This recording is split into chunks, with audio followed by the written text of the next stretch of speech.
दोस्तों एक बार फिर से बहुत बहुत स्वागत है हमारे YouTube चैनल में। दोस्तों आज के इस वीडियो में हम चर्चा करेंगे झारखंड प्रयोगशाला सहायक पद की परीक्षा के लिए उसका परीक्षा का स्वरूप कैसा होगा और उसका पाठ्यक्रम कैसा होगा। दोस्तों किसी भी परीक्षा की तैयारी से पहले उसका परीक्षा का स्वरूप और पाठ्यक्रम को जानना बेहद ज़रूरी है, तभी हम उसकी तैयारी अच्छी तरह से कर पाएंगे। तो इस वीडियो में मेरा प्रयास रहेगा कि आपको सारा डाउट क्लियर हो जाए। तो चलिए शुरू करते हैं आज का वीडियो।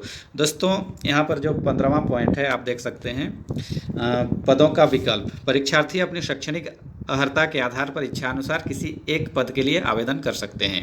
तो दोस्तों आप जैसा कि जानते हैं कि टोटल यहाँ पर 3 पद हैं। भौतिक, रसायन और जीव विज्ञान के लिए 3 प्रकार के पद हैं और बहुत सारे विद्यार्थी जो 2 पदों के लिए एलिजिबल होंगे, लेकिन आपको याद रखना है कि एक ही पद के लिए अप्लाई कर पाएंगे। इस चीज़ को याद रखना है, या तो आप भौतिक लैब असिस्टेंट के रूप में अप्लाई करें या केमिस्ट्री या जीव विज्ञान, आप सिर्फ एक ही पद के लिए एलिजिबल होंगे। तो इसको याद रखना है। इसके बाद पॉइंट नंबर 16 में देखते हैं परीक्षा का स्वरूप कैसा होगा। दोस्तों आयोग द्वारा कंप्यूटर आधारित परीक्षा ली जाएगी, यानी कि परीक्षा जो होगा ऑनलाइन होगा और ऑफलाइन मोड में नहीं होगा। तो इसको याद रखना है, कंप्यूटर बेस्ड टेस्ट लिया जाएगा। परीक्षा यदि विभिन्न समूह में लिया जाता है तो अभ्यर्थियों का प्राप्तांक का नॉर्मलाइजेशन किया जाएगा। तो दोस्तों आपको याद रखना है, यदि अभ्यर्थियों की संख्या बहुत ज़्यादा हो जाती है और एक शिफ्ट में परीक्षा लेना संभव नहीं होगा तो उस कंडीशन में कई दिनों तक एग्ज़ाम हो सकता है, 2 दिन 3 दिन, या जितना भी स्टूडेंट की संख्या पर यह निर्भर करता है। तो और यदि वैसे एग्ज़ाम होगा तो उसमें नॉर्मलाइजेशन सूत्र से मेरिट लिस्ट बनाया जाएगा। तो इसको आप याद रखें। परीक्षा का स्वरूप और पाठ्यक्रम। दोस्तों परीक्षा एक ही बार में ली जाएगी, यही मुख्य परीक्षा है, कोई दूसरी परीक्षा नहीं होगी। एक ही बार में मेरिट लिस्ट निकाला जाएगा। और नेक्स्ट पॉइंट है, परीक्षा में सभी प्रश्न वस्तुनिष्ठ एवं बहुविकल्पीय उत्तर युक्त होंगे। सभी विषयों के प्रश्न हिंदी और अंग्रेजी भाषा में होंगे। तो इसमें कोई लिखित परीक्षा नहीं होगा। आपको जो ऑप्शन वस्तुनिष्ठ प्रश्न मिलेंगे तो आपको लिखने का टेंशन नहीं है, बस ऑप्शन मार्क के सही टिक कर सकते हैं।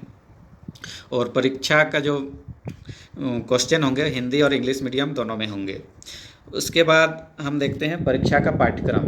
दोस्तों ये मुख्य परीक्षा है, एक ही परीक्षा लिया जाएगा। तो प्रश्न पत्र 1, तो मुख्य परीक्षा के लिए 2 पत्र होंगे। यह परीक्षा 2 पालियों में ली जाएगी। प्रत्येक पत्र के परीक्षा की अवधि 3 घंटे की होगी। दोस्तों परीक्षा की अवधि 3 घंटे की होगी। तो प्रथम प्रश्न पत्र पहला, इसमें सामान्य ज्ञान और हिंदी भाषा की परीक्षा होगी। तो इसको याद रखना है, सामान्य ज्ञान और हिंदी भाषा, इसमें क्वेश्चन रहेंगे 50-50, कुल 100 अंक के क्वेश्चन पूछे जाएंगे। प्रश्न पत्र 2, जिस विषय में नियुक्ति होनी है उस विषय की परीक्षा। दोस्तों 3 पोस्ट में आप जिस पोस्ट के लिए अप्लाई करेंगे, मान लीजिए कि आप भौतिक प्रयोगशाला विशेषज्ञ के रूप में आप अप्लाई करते हैं, तो या फिर केमिस्ट्री के लिए करते हैं तो आपको केमिस्ट्री से क्वेश्चन पूछे जाएंगे, फिजिक्स से करते हैं तो फिजिक्स से, और बायोलॉजी से करते हैं तो बायोलॉजी से। बायोलॉजी में मतलब जूलॉजी और बॉटनी दोनों शामिल रहेंगे। नेक्स्ट पॉइंट देखते हैं क्या लिखा हुआ है। प्रश्न पत्र 1 में कुल 100 प्रश्न होंगे। 50 प्रश्न सामान्य ज्ञान तथा 50 प्रश्न हिंदी भाषा से होंगे। प्रत्येक प्रश्न के सही उत्तर के 1 अंक दिए जाएंगे। दोस्तों जब प्रश्न पत्र 1 होगा, ये कुल इसमें 100 क्वेश्चन होंगे और सभी 1-1 नंबर का होगा, यानी कि 100 नंबर का सवाल होगा। प्रश्न पत्र 2 में कुल 150 प्रश्न होंगे। प्रत्येक प्रश्न के सही उत्तर के लिए 2 अंक दिए जाएंगे। जो प्रश्न पत्र 2 होगा इसमें 150 प्रश्न होंगे और प्रत्येक प्रश्न का 2 नंबर का होगा, तो टोटल 300 अंक का परीक्षा होगा। प्रश्न पत्र 1 अर्हक प्रश्न पत्र होगा, यानी कि क्वालिफाइंग नेचर का होगा। जो पेपर 1 होगा जिसमें सामान्य ज्ञान और हिंदी का जो पेपर है वो क्वालिफाइंग नेचर का होगा, अर्थात इसमें मात्र न्यूनतम 33% अंक प्राप्त करना अनिवार्य होगा। तो इसको याद रखना है, पेपर 1 में सिर्फ पास करना है, 33% नंबर आपको मिनिमम लाना है, तभी आपका पेपर 2 चेक किया जाएगा। लेकिन इसका जो अंक है पेपर 1 का वो मेरिट लिस्ट के लिए ये शामिल नहीं किया जाएगा। तो इसको याद रखना है। परंतु जिन अभ्यर्थियों द्वारा 33% अंक प्राप्त नहीं किया जाता है उनके प्रश्न पत्र 2 की उत्तर पुस्तिकाओं का मूल्यांकन नहीं किया जाएगा, जैसा कि मैंने पहले ही बता चुका। तो प्रश्न पत्र 1 के स्नातक स्तर के प्रश्न पूछे जाएंगे। प्रश्न पत्र 1 एवं प्रश्न पत्र 2 में गलत उत्तर के लिए अंकों की कटौती नहीं की जाएगी। तो दोस्तों यहाँ पर साफ लिखा हुआ है कि यहाँ पर नेगेटिव मार्किंग नहीं है। नेगेटिव मार्किंग नहीं है। तो इसको याद रखना है, ये एक फ़ायदेमंद साबित होगा परीक्षार्थियों के लिए। तो नेगेटिव मार्किंग इसमें नहीं रखा गया है। प्रश्न पत्र 3, प्रश्न पत्र 2 अंतर्गत न्यूनतम अंक 50% लाना अनिवार्य होगा। दोस्तों पेपर 2 जो है ये तो इसी के आधार पर मेरिट लिस्ट तो बनेगा ही, साथ ही साथ इसमें और एक कंडीशन लगा दिया गया है कि आपको मिनिमम 50% अंक लाना अनिवार्य है। यदि 50% अंक आप प्राप्त नहीं कर पाए तो आपका नाम मेरिट लिस्ट के लिए शामिल नहीं किया जाएगा। तो आपको जैसे 300 नंबर का क्वेश्चन जो पूछा जाएगा उसमें 150 नंबर लाना अनिवार्य है। और जो अनुसूचित जाति और जनजाति के अभ्यर्थियों के लिए 45% अंक लाना अनिवार्य है। तो इसको याद रखिएगा। तो दोस्तों इसके बाद और नेक्स्ट पॉइंट देखते हैं। भौतिक विषय के प्रयोगशाला सहायक के लिए प्रश्न पत्र 2 में 150 प्रश्न भौतिकी विषय से होंगे। तो जैसे कि पहले ही लिखा गया है कि आप जिस विषय के लिए अप्लाई करेंगे उसी से 150 क्वेश्चन होंगे। यदि आप रसायन शास्त्र विषय के लिए प्रयोगशाला सहायक पद के लिए अप्लाई करते हैं तो 150 नंबर प्रश्न रसायन शास्त्र विषय से पूछे जाएंगे। और यदि जीव विज्ञान के लिए अप्लाई करते हैं तो 75 प्रश्न जो होंगे वो बॉटनी से होंगे, 75 प्रश्न जंतु शास्त्र यानी कि जूलॉजी से होंगे। दोस्तों इसके बाद हम पाठ्यक्रम देखते हैं कि क्या क्या पूछा जाएगा पेपर 1 में।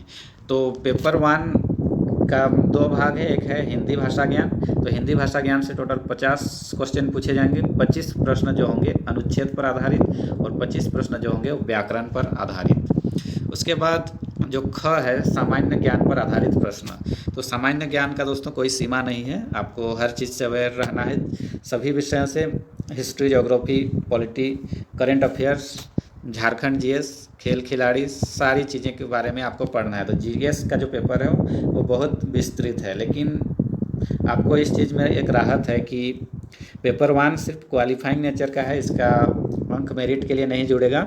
तो इसलिए आप जीएस पर ज़्यादा फोकस ना करके अपना जो विषय है उस पर ज़्यादा फोकस करना चाहिए। उसके बाद है सामान्य विज्ञान।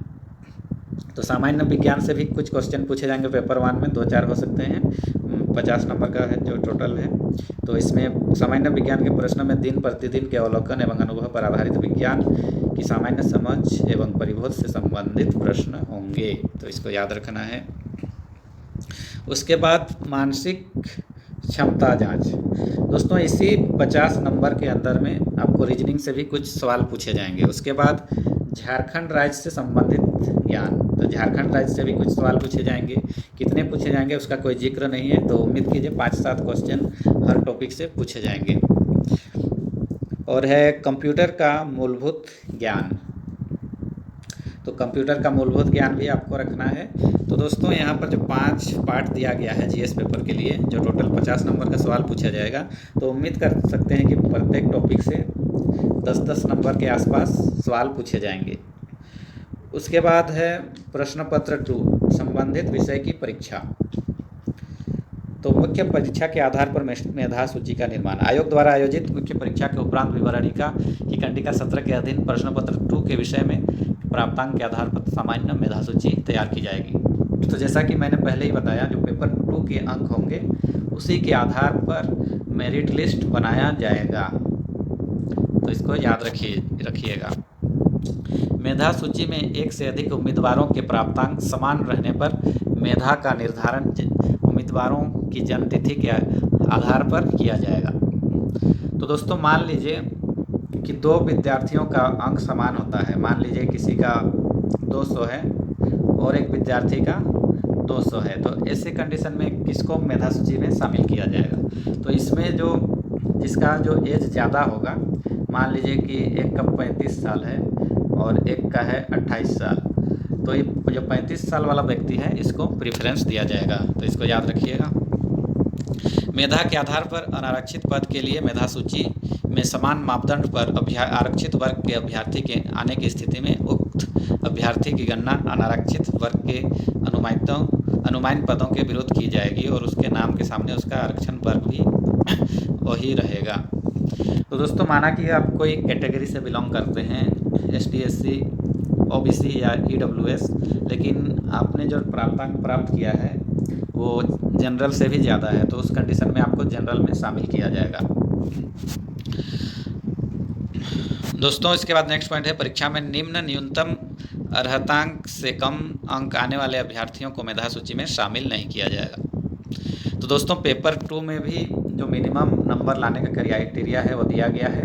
अनारक्षित वर्ग यानी कि जो जनरल वर्ग है उसके लिए 50%, अनुसूचित जनजाति और जाति के लिए 45%, अत्यंत पिछड़ा वर्ग के लिए 50%, पिछड़ा वर्ग 2 के लिए 50%, आदिम जनजाति के लिए 45%, आर्थिक रूप से कमज़ोर वर्ग के लिए 50%। तो दोस्तों मेधा सूची में शामिल होने के लिए आपको कम से कम मिनिमम इतना अंक लाना अनिवार्य है, तभी आपका नाम मेधा सूची के लिए कंसीडर किया जाएगा। उपयुक्त उपखंडिकाओं के आधार पर सामान्य मेधा सूची की तैयार की जाएगी और तदुपरांत रिक्तियों के सापेक्ष आरक्षण कोटिवार चयन सूची गठित होगी। तो इसको याद रखना है। तो दोस्तों ये था जो एग्ज़ाम का प्रारूप कैसे होगा और उसका मेधा सूची कैसे बनेगा और पाठ्यक्रम के बारे में डिस्कशन। तो अगले वीडियो में और कुछ नया टॉपिक के साथ आएंगे, तब तक आप अपना ख्याल रखिए। धन्यवाद।